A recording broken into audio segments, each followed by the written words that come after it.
Hello, I'm Andrea Rick. My pronouns are she, her, and welcome to another episode of the podcast.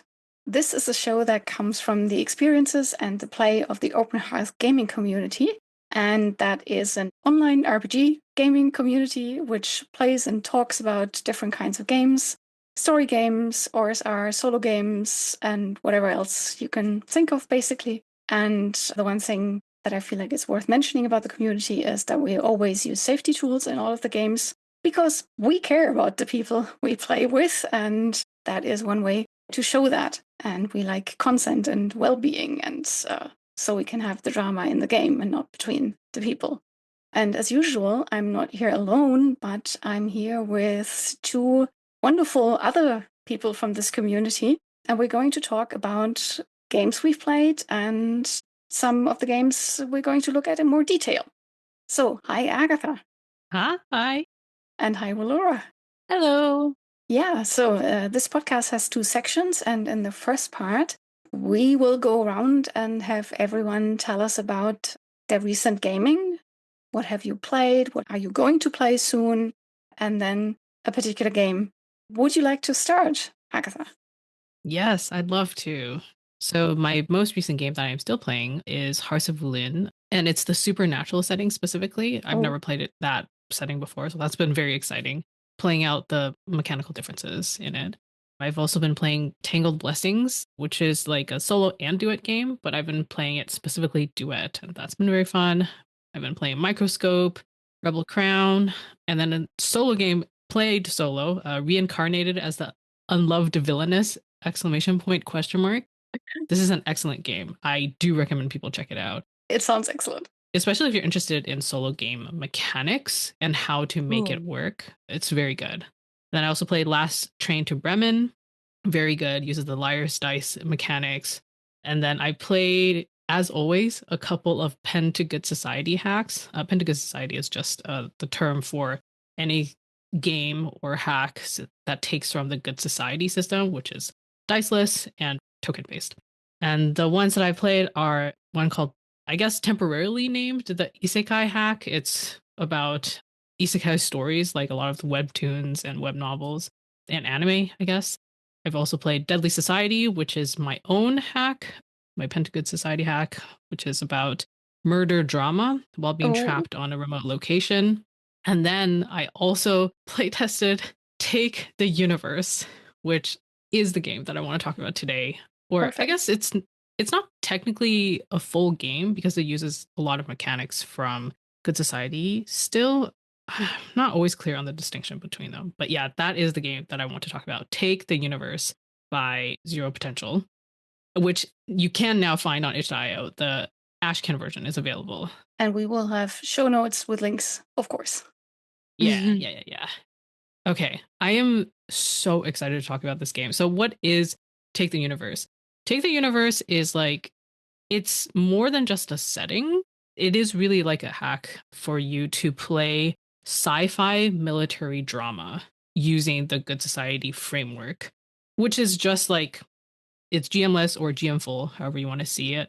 And then you still there are still phases that you go through, and then you also still have roles and things like that. So there are some things that are still the same, but in play, it feels very different. And that's why I think it's such a good hack and it's so successful. So yeah, I think the first thing that I want to talk about that I love about Take the Universe is the collaboration questions, which I think collaboration questions are just great for games in general, for like getting everyone on the same page in terms of tone, in terms of scope and things like that. And like, it's a brilliant thing that first came from Good Society, not first came from Good Society, but in Take the Universe, like that is a thing that was already in Good Society. But Take the Universe really expands on collaboration because it needs for the whole table to know what exactly the scope and the type of story we're telling, because sci-fi military drama can mean a lot of things to a lot of different people. So yeah, I'll just go through some of the collaboration questions that I think are just doing such a good job. So first of all, it has the question, what tone should our story have? And it expands on some of the stuff from base game Good Society, but it has different tones that are like bleak, which is dark and stormy, and then the stars will not save us, the world is rarely kind. And then there's foggy, which is somber and inward looking. And battle is a spike in energy before settling back into a mournful haze. And then the stars are there, hard to see in the fog of war, but still within reach. And then there's the other tone, which is dreamy. And I'm not reading the whole thing. It's beautifully written, but I'm short on time and I want to talk about a lot of things.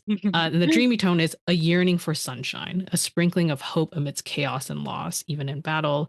The stars are there sparkling in the sky. Perhaps they may smile brightly upon us. Oh. So this is a great way for everyone and like in collaboration, everyone at the table chooses the tone together. So this is when we can really talk about like, yeah, what kind of war story do we want, right? Like, where do we want the emphasis to fall? So first of all, that's always great. Love all of the tone questions in every Pentagon Society hack.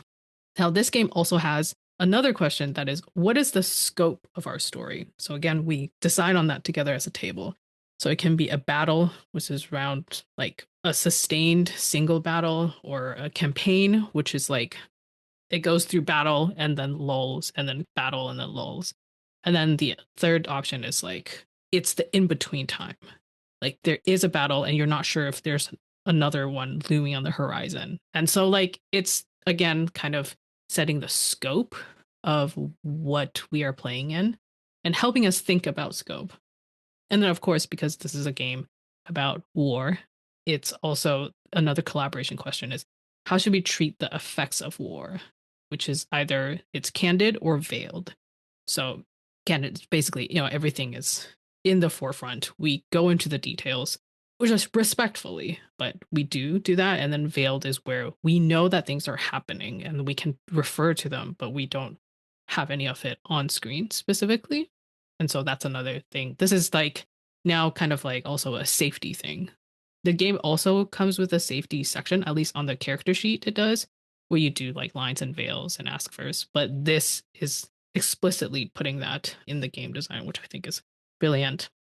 And then it goes into a lot of setting questions where everyone creates the actual setting that we are playing in. So like, how long has the war gone on for? And then like you create your own side and then you also create the other side. So it provides all of the tools that you need to actually generate enough setting for us to know what we are playing in.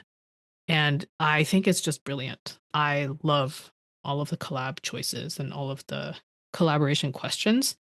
And then also all of the setting generation questions. Like there's nothing that feels out of place or like there's too many. Like I feel like it's like just enough. So it's great. I love that. It sounds so good. It sounds really good. I'm definitely going to check it out after this. You should. Yeah, already I'm so convinced. excited that it's on itch.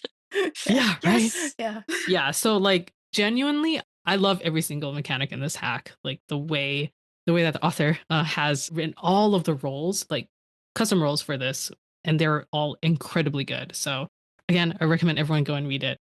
Due to time constraints, I'll only highlight a couple more things. So I've done the collaboration questions.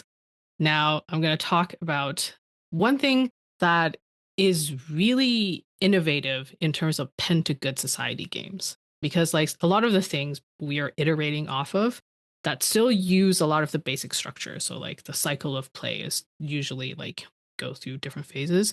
This military conflict phase clock is the thing that I want to talk about that is so cool about Take the Universe.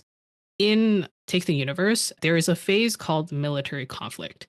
And like when you play that out, everyone gets 2 actions that you can take. Basically, you have a scene and then you can do another scene or a vignette, which is where you don't play out the role play, but you describe what happens. And how you get to this military conflict phase is there is a clock that you fill up as you play. And how do you fill that up is through resolve token spends. So in Good Society and most, I think, if not all, Pen to Good Society games, there's a mechanic called the resolve token. This is the primary narrative negotiation and narrative generation mechanic in this game, I would say. And so basically, it's like everyone has a pool of resolve tokens. And then if you're like, oh, I want something significant to change the narrative of the story, sometimes you need to spend the token. And especially when it affects another major character, another player character. So it could be like two people are having a secret meeting and I want my character to overhear this. So I would offer the token, the resolve token, to the character who least wants me to hear this. And then I'm like, okay, what if I overhear this? What do you think? And then the other person, this is where the negotiation comes in. The other person can say, yeah, yeah, give me that token. You hear everything. Or they can say, yeah, sure, but how about you come in at the end of it so you only hear the last part of the conversation? Or they can say, no, you don't hear this, but you see us both leaving from the same place. So you know that a secret meeting happened. So that's kind of like how the resolve token works, in that it's both generating narrative, but it's also a consent mechanic because both people need to buy into it for this resolve token exchange to happen. So the resolve token is used the same way in Take the Universe. The thing that happens, though, in addition to that, is that whenever a resolve token is spent, then you tick forward the military conflict clock. And there are like various things that you can do to like make it go forward or back, but that's the basic part of it. And when the clock is filled, then you finish up your current phase and then immediately jump into the military conflict phase, regardless of what your next phase was going to be. Yeah. It's like that's now interrupted. We are now at war. And it's such a brilliant mechanic because it really feels like the way that war just forces itself into the story, into your lives, and like your characters don't have control over it. And it's also like the way that the clock is getting ticked is just looming there, and you're just constantly looking at it like, oh no, we're going back to war. So in like kind of like the, I guess like ludo narrative sense, is that the term that people would use? Anyway, in that sense, it feels I'm not doing this academically. but it feels so effective, you know, in like it makes you feel the stress because it's there. And that's the brilliance of clocks, right? Yeah, Player facing clocks is is that you see Yeah. them and you're like, oh boy. But at the same time, players have a remarkable amount of control over when this military phase happens. And when I was playing this game, that was what we were doing. Like we were really negotiating like, okay, like this time we're going to do it like this because I don't think we should go to war yet. Or it's like, oh, I think it's time. I think there's so much tension that we need to answer questions by doing the military conflict phase. Okay, I'm going to spend some tokens. And you can't just spend tokens to make it happen. You don't always need to do like the resolve token spend of like making a narrative happen. You can't just like spend it like throwing quarters into a machine. And like the amount of control it gives players out of character is also such a brilliant part of the design because like again, GMless games, like we have full narrative control pretty much. And I think that leaning into the narrative control aspect of the game is what makes it so good. Because in character, it's like the inevitability of war, but then out of character, we still get to design when it inevitably infringes upon the narrative. So I love the military conflict phase, and this is not in any other Pentagon Good Society games, and I think it fits the genre of Take the Universe so well. Yeah, it sounds like it, definitely. It's really good. Awesome. Yeah, the last part I'm going to talk about is I think the reputation mechanics for this game, which is actually inspired or if not taken from, with permission, from a different game. I don't remember which one. I think it's Mecha Society. So the way that reputation works in Good Society is that the tools that Good Society gives players to play out like the social constraints and mores is the reputation phase, where based on your role playing in the previous phase, you then look at it and say, okay, do those things match up to what society thinks is good? If they do, and it's usually like at the detriment of what your character wants, then you get positive reputation tags. And then you can use those for like various things, or you can use them like a resolve token once you get them. And then if it goes against what society thinks is good, then you get negative reputation tags and you can use them kind of similarly. And so in that game, it has like very specific criteria for getting positive and negative reputation tags that are specific to Regency England. And so the way that Take the Universe, and I guess also the Mecha Hack, which Take the Universe is bringing that in from, is obviously this military society that is in war will not have the same criteria as Regency England, for example. I mean, it can have overlaps, but that's not a given. And it also doesn't feel as genre appropriate to take those whole cloth. So the way that reputation works in Take the Universe is after creating your main characters, each player will determine a value that is important to your side of the conflict. And there's actually a list to pick from, but it would be things like loyalty or honesty or perseverance, just like words like that. So, and each player picks one. So you get a pool of them. And then during the reputation phase, you get a positive tag if you've performed your duties in a manner that highlights the service's values.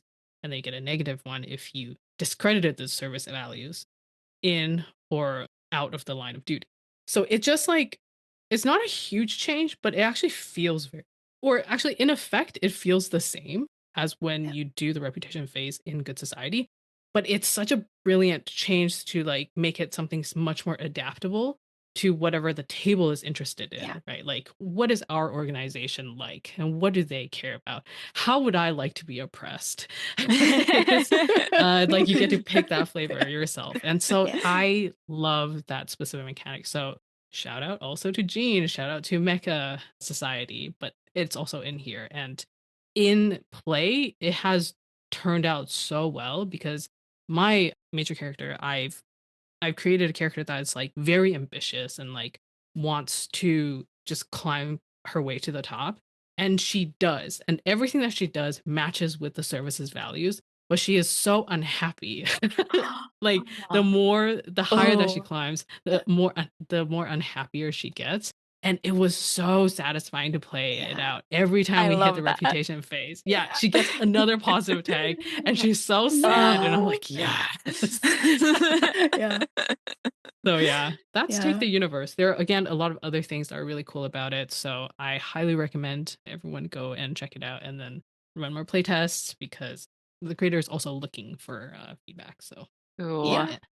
Yeah, it sounds really, really good. Thank you so much because I hadn't heard of it before. So I've now been introduced to this game and already interested. Check. Yeah. Sold. Yeah, thank you so much for telling us about Take the Universe. Laura, how about you? What did you play recently or not so recently? And what game are you going to talk about? All right. Yeah, I, like Agatha, played a lot this year, especially thanks to being part of Open Hearth. So I started the year with my own Pentagon Society game downstairs at the agency.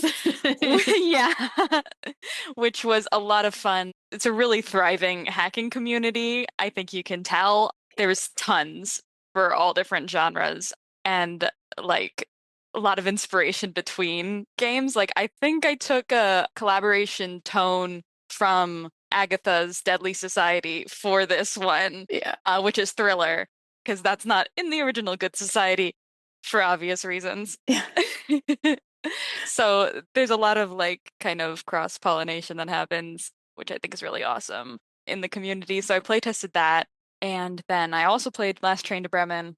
Also had a great time with that. A really kind of tight experience that you can just get through in one session Yeah. and feels really exciting with the Liar's Dice mechanics, even if so much of it is in a way predetermined, like there's 3 acts.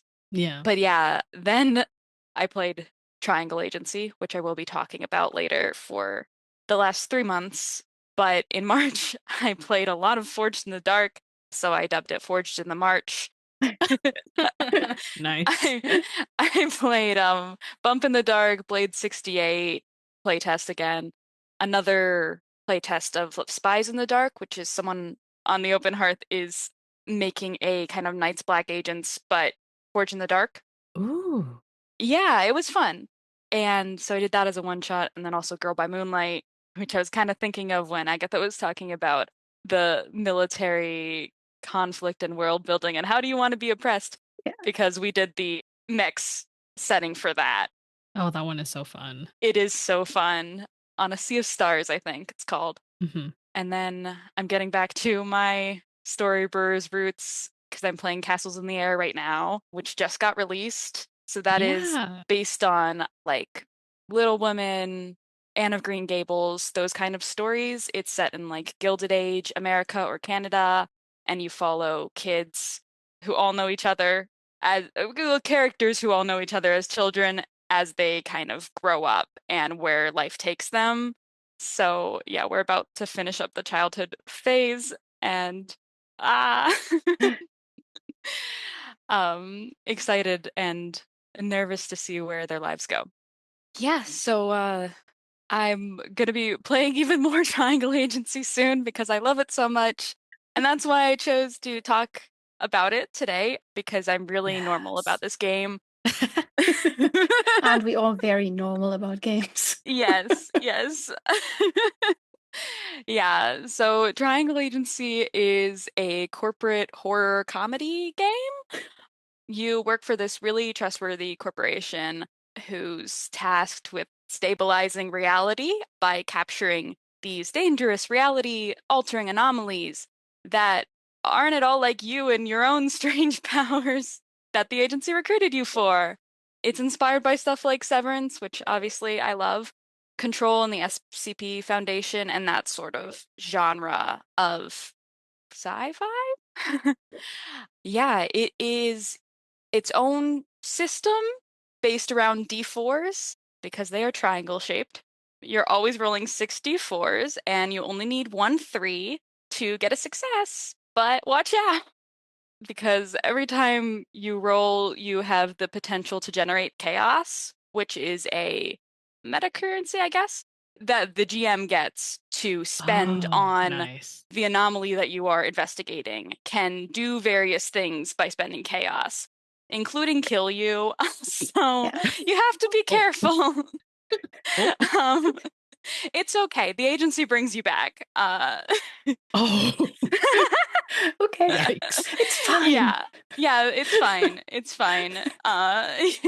You're gonna die at least once in this game. Yeah. Yeah. So let's see. I'll talk about the play wall first. The book, it's divided into like 3 parts. The first part is the field agent manual. That's what you're allowed to read as a player. Past that, you are not allowed to read it expressly, or you will earn demerits, which are bad. Okay. Then there's the GM section, which is a delight of layout. I will not go into it because of spoilers, because this game has spoilers. And past that is the play wall, which is all of the abilities and unlockable content that this game has. Interesting. So as you progress through the game, you unlock different played wall documents that you go to on the page, and they tell you various things. Oh. Yeah, so a big part of this is unlocking your abilities, which I guess minor spoiler. They're unlocked by Whoa. yeah, about You're to getting a Demerit. demerit. Be careful. I know. No, I have This is so going to be many the internet. demerits. I know. Your fellow players like vote on these questions about like how you've been behaving, Oh my and god. depending on their answers is what track you are unlocking Oh of your wow. ability Oh, skill interesting. tree, basically. Yeah. So, for example, my character was a manifold, which is a sort of spatial warping power set. Like she can trap people in the endless hallway and change gravity and stuff, make little shortcuts that go through space. But some of her questions were like, the world is dot dot dot as I see it or as I make it. Oh. And depending on how the other players answer based on how you've been behaving, you unlock either Playwall document F9 or S16. And then you go to that part of the book and you look directly at that entry and not at any of the ones around it. Interesting. Yes. So that part is really exciting. There's like a lot of kind of meta aspects of the book as well. Like it sort of engages with you as a player as well as a character and talks to you as a player. It's pretty crazy. It gets pretty crazy, and I will say no more about that because it is fun to experience in play. But yeah, I think I will talk about. Sorry, I just looked at my bullet points and I have. They seriously put some secret sauce in this thing that makes you obsessed with your characters. This thing had me writing a fanfic, homebrew, my own ending, because this game has unlockable endings. So that's a little something. That's very cool. Yeah. But yeah, I think I will talk about some of these anomaly powers because they're really interesting and very open to creative thinking and interpretation. For example, one that one of our other players got great use out of is the Drain's borrow ability, which is you may choose a feature of a mundane target and take it for yourself. Their face, their voice, their love, their fingerprints, now you have it and they do not. So like one of our Drain player, for example, took the authority of the mayor and became the mayor of our city for a certain amount of time. It's really fun to interpret in all kinds of different ways. Another one is the catalog's "What's that over there?" Point somewhere nearby and say, "What's that over there?"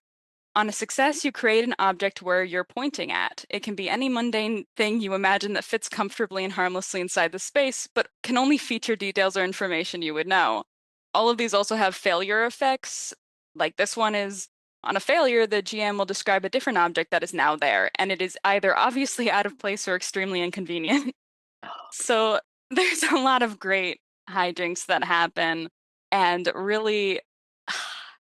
I've just seen a lot of creativity on the part of the players on how to make use of these in various situations. And that's a lot of what the game is about is how are you going to deal with this? How are you going to alter reality to make it fit what you need it to do?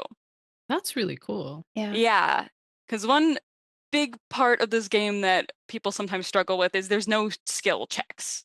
It is the only way to mechanically interact with the game is by altering reality, either through asking the agency to change something or using your anomalous abilities. So it's kind of hard for people to wrap their head around, but I think it's really interesting when you meet it on its level because it's a lot of what the themes of the game are about is who gets to change the world. Yeah. Yeah. And it sounds like it provides a lot of mechanical scaffolding to do that. Yes. Like it gives you the options for if you succeed or if you fail. So that's really interesting. Yeah, definitely. And I've had people fail on purpose to get the failure effects as well. Yeah, I would do that. Yes, it's really interesting because sometimes that's what you want. Yeah, that is where I will end my part of it, lest I go on for 3 more hours. So Also I want to also play wanna that play one it. now. Yeah, I right? will play it with all of you. I will play it at a drop of a hat. Yeah, I feel like it hasn't been pitched to me this way. And so I only remembered that it has good layout. And then I didn't look into it. And now I feel like I will definitely take a much closer look because that sounds very interesting. I guess it's my turn to tell you about what I've been playing. Mhm. And I've taken like all of this year because there have been weirdly weeks without any kind of playing, which is unusual and kind of sad, but also okay. Okay. Because I guess I've been writing games and publishing games instead. That does take a That's lot of also time. good. Yeah. So what I've been playing is Balik Bayan by Raina Jadi, which we sadly haven't finished because scheduling problems and people getting sick and stuff like that. So I'm a little bit sad, but I want to play. I'm glad I got a little taste of this like Filipino cyberpunk belonging outside belonging thing. And I mean, I love all Raina Jadi games that I've read and played so far. So I was expecting to like this, and I did.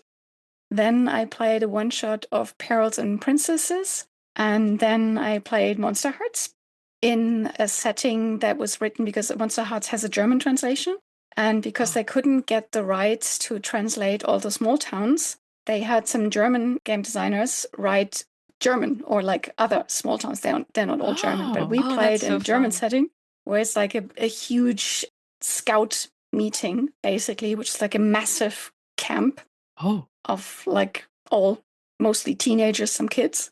And I played a werewolf for the first time, and that was amazing. And it was a really good game. And like it was like one of these games where like in the second scene, you start having like a physical fight with someone because they made a like shady comment. And yeah, it was a really good game. And I also played Last Train to Bremen, especially since I used to live in Bremen, in the actual real world Bremen. For a long, long time. You got it then. So I had to. And I realized I'm terrible at liar's dice, but that was good for the story. So I was the one who died first, which was appropriate. And it doesn't mess up your game if you're bad at this particular mechanic, and that was good to know. And it's also like I love the design, I love the narrative prompts. There's lots of things I really enjoyed. Yeah, it feels so theatrical, that game. Yeah. Like a what did black you play? box show. I played Dog. No, wait, it's Hound. It's Hound. Sorry. Hound. Yeah, I played it in German, so I have to. Fair. Yeah. What about you, Wyllora? What did you? I played Mule. Yeah, and I played like a sort of like a Jim Morrison type person. Like, yeah, the young Jim Morrison, let's specify. Yeah. So like tight leather pants and silver like Western type belt buckle and always like shirt open and yeah. Nice. But it didn't help. It didn't last. It was no good. It was all my fault. Hound actually lasted the longest for ours and got away. Yeah. Then I played Cat Crawl, which is the game that Jasmin Neitzel, and which is a frequent co-designer of mine, and I wrote for this year's German free RPG day. And we usually do something where we write the game and then publish it, give it away for free during like the month, and then afterwards sell it normally. And that's an exploration game about a cat exploring a new house that's an apartment, and it's sort of a mixture between like hex crawl mechanics and story games. So we all like take turns to play the cat and describe the environment and narrate the consequences of what the cat does. And it has like an apartment map with like 24 squares and all the rooms and all the details and descriptions, what's in these fields and what you can discover. And it also has, which is my favorite part, it has like cat art from like 17 people from the Pop Bunny Games community. And like whole families sent me their cat pictures. It was basically, I crowdsourced the art. And it's so, I love every single cat. And you should at least look at the preview page that shows some of them, because it's such a wild mix of styles and skill levels.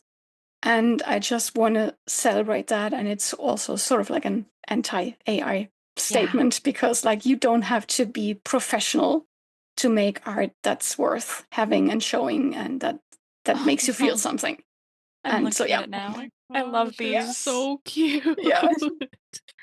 Yeah. I'm also looking at it. Yeah. And I mean, you get to play a cat, so. And then I played Jeseba's Bed and Breakfast, which I always enjoy and always struggle with, but still come back for more. And I played several sessions of Miss Bernberg's Finishing School for Young Ladies, the German version, which is much more expanded than the currently available English version, which is a game that I wrote. And it's about like upper class young women at a finishing school in the 1950s in either like Western Europe or North America. And it's about like the struggle. Like in some parts of your life, you're really privileged because you're like for class reasons. And you're also like women or maybe trans people.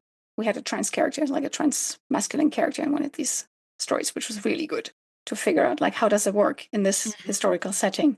And so you're constantly torn between like the world has very clear expectations of like how you're supposed to be and where your life is supposed to go. and what you're allowed to do and what you're not allowed to do. So it's very Regency, like very good society-esque in that way, but it's a Firebrands game. Ooh. And I'm going to play soon more Monster Hearts, some Dream Askew, which also like the German version is out now, and I'm very happy to play that with some more Germans. And Paranormal Inc., because that's going into crowdfunding for the German translation very soon. So I'm going to be playing that a lot. Awesome. And now I feel like I have to limit myself in talking about Apocalypse Keys because I've talked so much about all the other games. But I do want to talk more about Apocalypse Keys, which is also by Ray Najati. And for those who don't know the game yet, it's a big, messy, spectacular game about monsters with big, messy feelings and spectacular powers who try to save the world from the apocalypse, but who are also always in danger of causing the apocalypse and going too far themselves. And one of my favorite sentences is, "Your power may one day be your undoing, or it may signal a last best hope." I'm reminded of what you said before about triangle agency. So I'm like super interested about that. And I'm also interested about the emotional mechanics and how does that go with Take the Universe. So I feel like it's a good combination of games to have in this podcast. And mechanically, it's mostly Powered by the Apocalypse / Carved from Brindlewood, because it has you do investigate these cases, and then in the end, you create a solution. And it adds some really interesting bits and pieces to the Brindlewood Bay mechanic, where you tie the clues you find to facets of the mystery that you're given. And yeah, I really like that. I also, it has a little sprinkle of Forged in the Dark because it has clocks. And it has, for me, a strong belonging outside belonging vibe, which might be just because Ray just writes extremely good prompts for everything. And just the name prompts in this game are amazing. And I'm always having a really hard time making characters because it's so hard to choose, because all of these options are awesome and I want to do all of them. And yeah, just I just really love how Ray writes. But what I want to talk about in this game is that I really enjoy how it's both supporting like emotions and relationships as a theme, and like spectacular, massive scale action. And I feel like through the mechanics it also has like a token, well, several token mechanics. I'm not going to explain all of them. Read the book. It's big. It's a chunky boy. But no matter if you approach the mechanics as a sort of, in quotation marks, power gamer, and you want to do like the mechanically best game, or if you go in and be like, I'm here for the drama, it doesn't matter, because it works for both of these approaches, because it's so well intertwined and tangled. I don't know if the word, like the mechanics support the narrative and the narrative prompts the mechanics, and then it's like constant loops and subsystems that are really well put together. And I just always love looking at the system of, oh, and if I do this and then something over here happens and then it has an impact over there. And yeah, it's just really, it's a really fun and interesting system. And for me, at the beginning, I was really intimidated by this game because I'm like, oh my God, there's so much to read. And most of the time I play like really low-key games with mechanics that are really easy to learn, that are a lot of short games with lots of drama in short amount of time, lots of GM-less games. And then I was like, there are so many mechanics and it feels super crunchy to me. I don't think it actually is, but I guess it depends on your comparison points.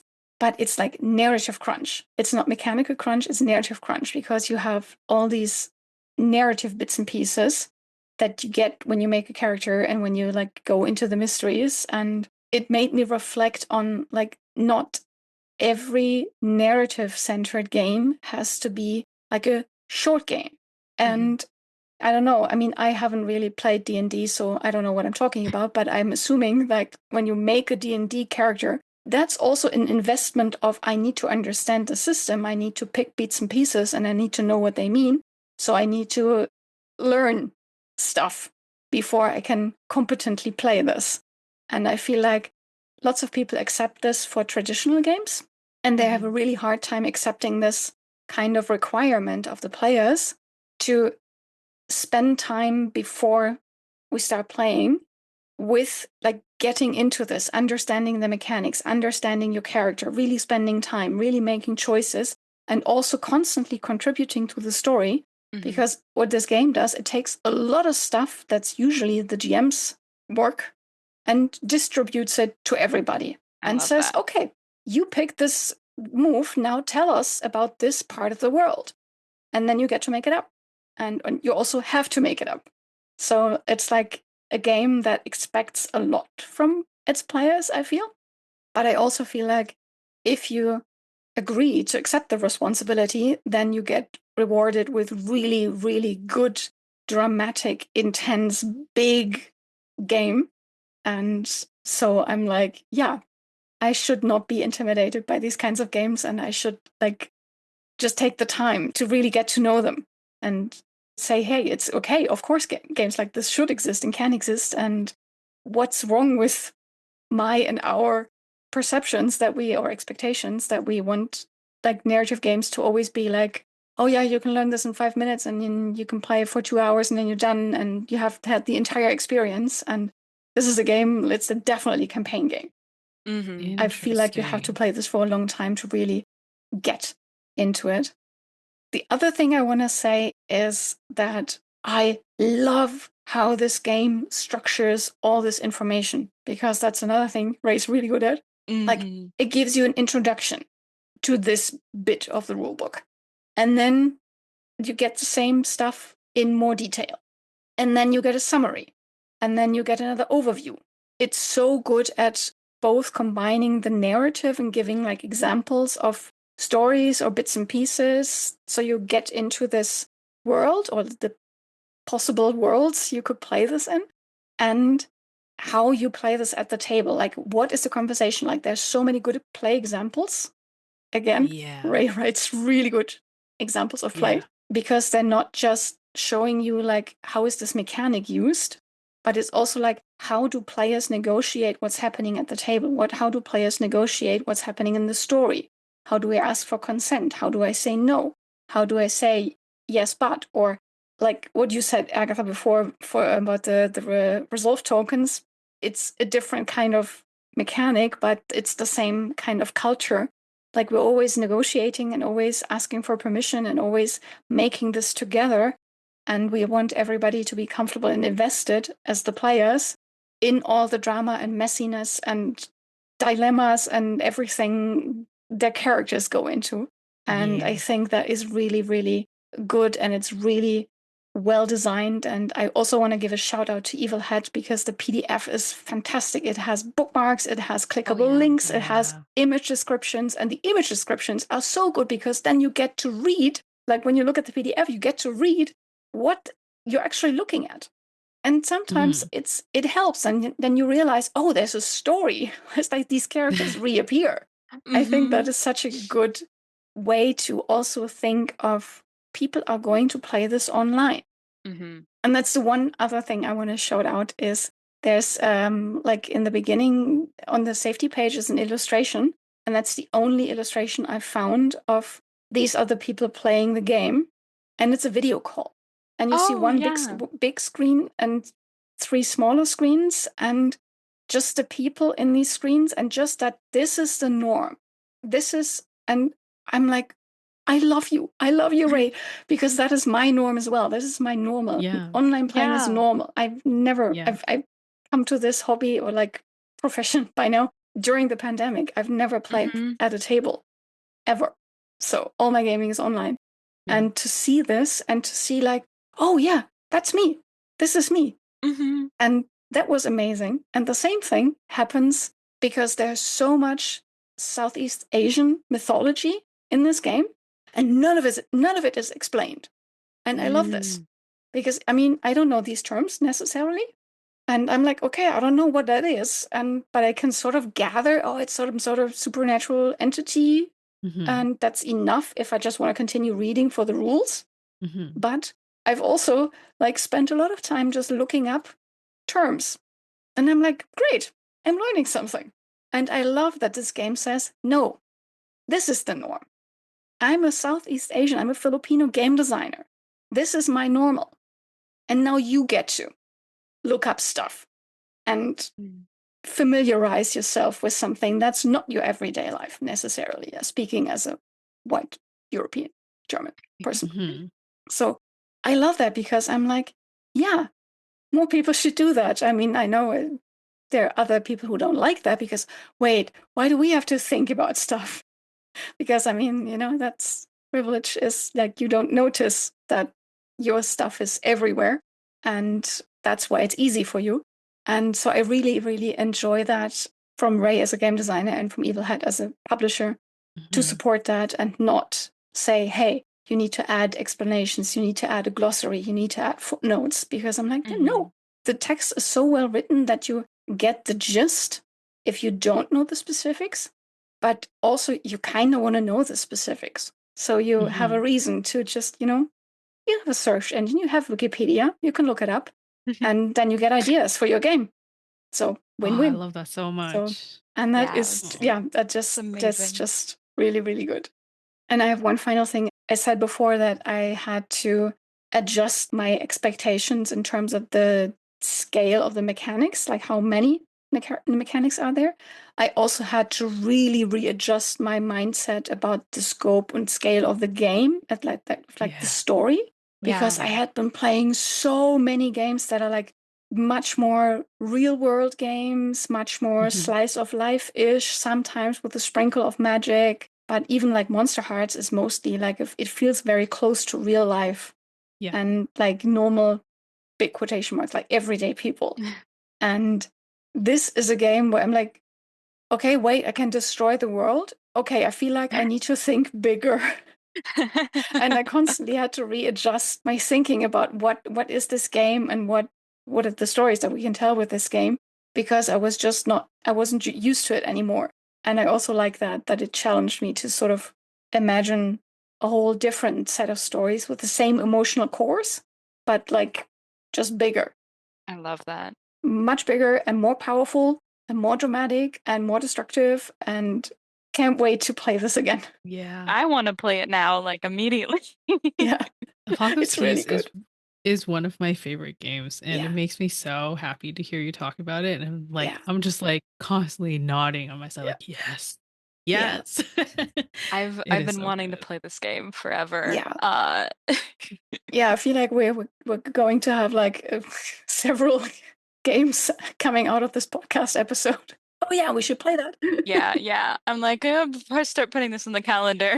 That is the blessing and curse of the Open Hearth podcast.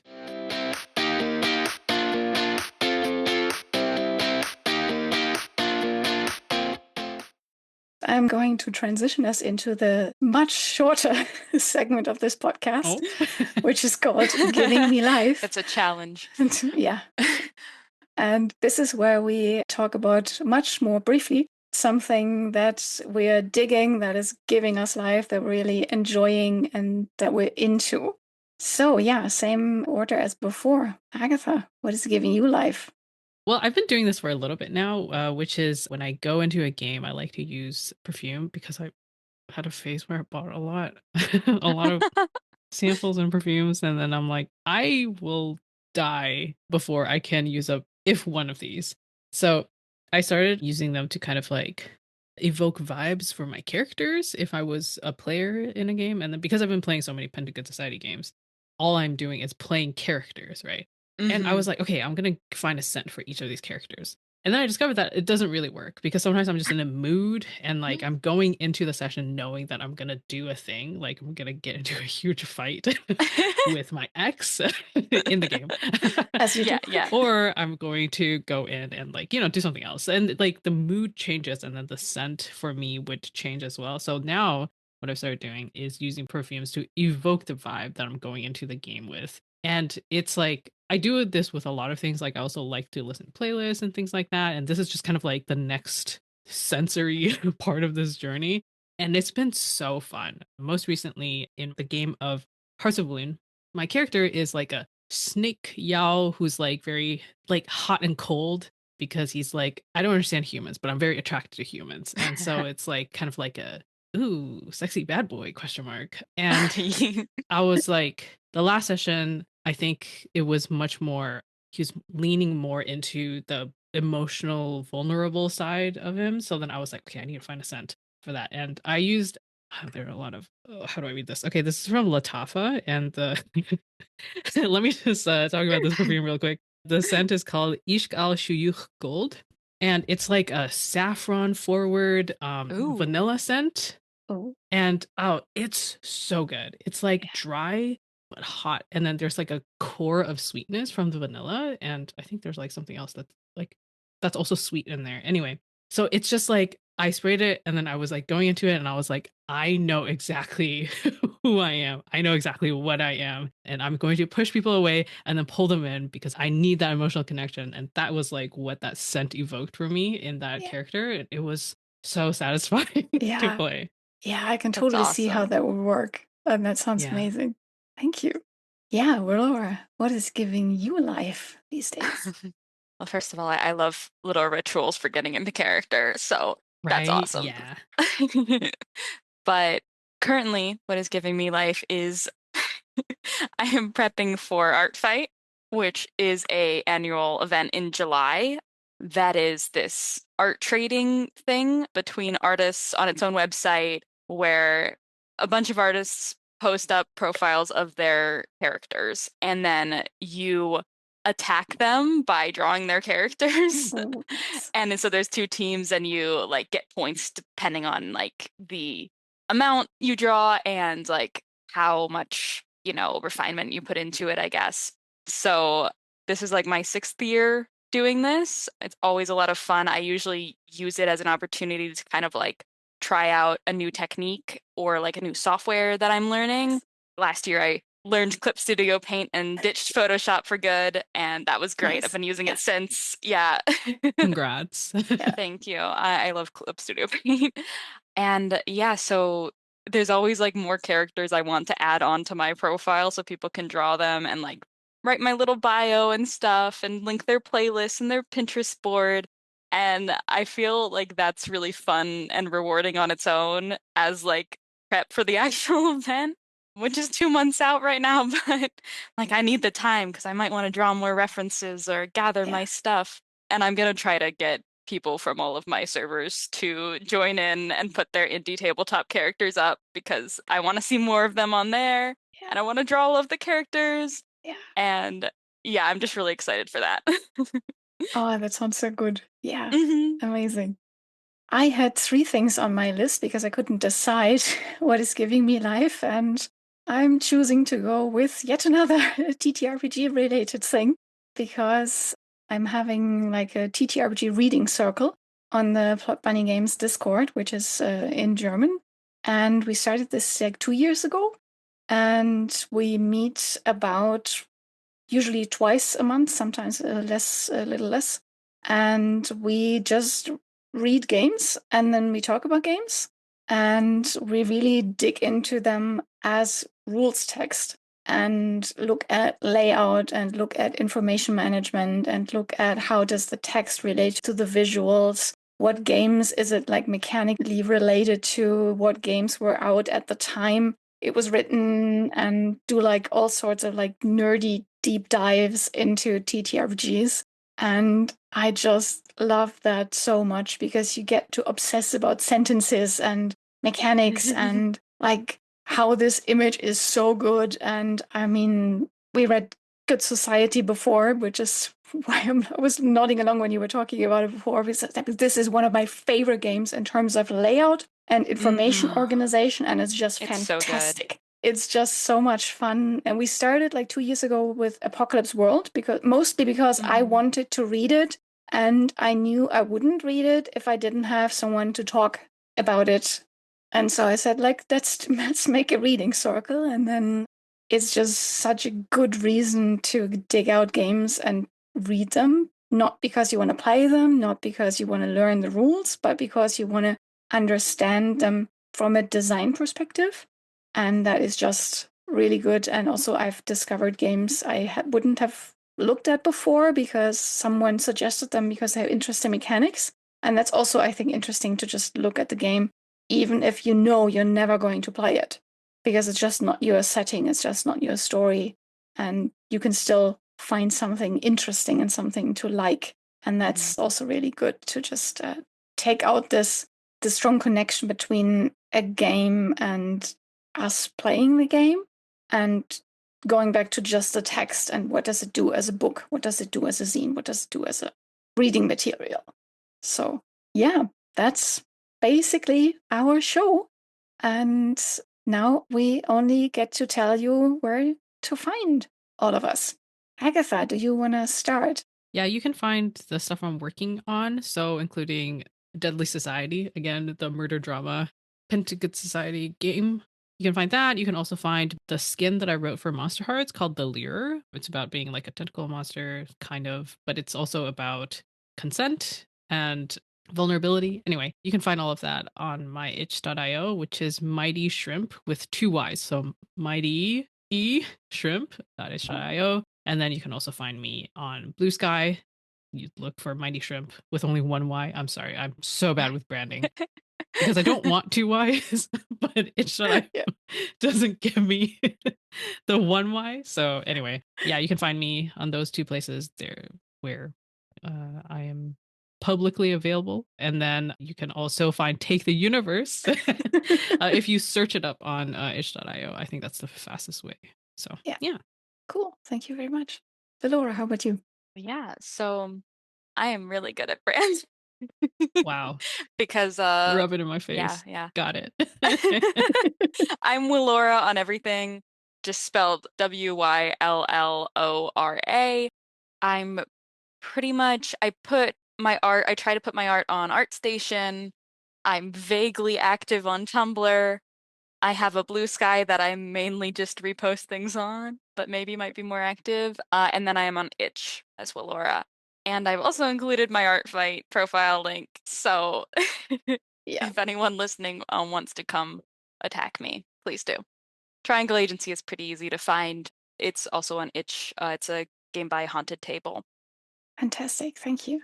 Yeah, and I'm terrible at branding. At least I was, because I think my old itch was Curious Cat, or maybe Cat Curious, because I had to sometimes put it one way around and then the other way around. But it doesn't matter, because now you can just find my stuff at plotbunnygames.com, which is the website. But the website is in German. If you don't speak German, you can go to Plot Bunny Games at itch.io.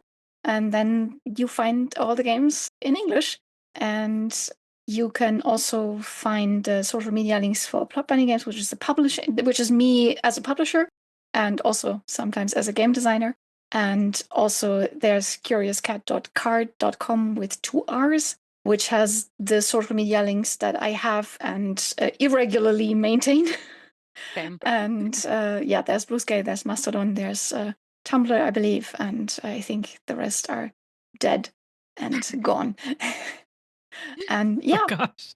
Yeah, I mean, I used to have a Twitter, I used to have a Facebook, I used to have stuff, and that's true. in the past. Mm-hmm. We don't have these nice things anymore. They're not nice anymore. So they're not nice. Yeah. Anyhow, that has been our show, and the Open Hearth podcast, which is what have you been listening to this entire time, is a production of the Open Hearth Gaming Community. And we also have an online gaming calendar if you want to play with us, where you can sign up for all sorts of games. And if you've enjoyed this show, you can also support Open Hearth on Patreon, which is patreon.com/openhearthgaming. And then there's also a Discord and Blue Sky and Tumblr and Mastodon. And you can find all of those links on the website for openhearthgaming.com. And if you hear this podcast, please, please, please consider rating, subscribing, reviewing, whatever you can do. It really, really helps to make the podcast more visible and make it find more people who like stuff like this. So, thank you so much again for talking to me and telling me about all these games that I now want to play, Agatha and Wyllora. Awesome. Thank you so much for having us. And thank you, listeners, for listening. Bye. Bye. Bye.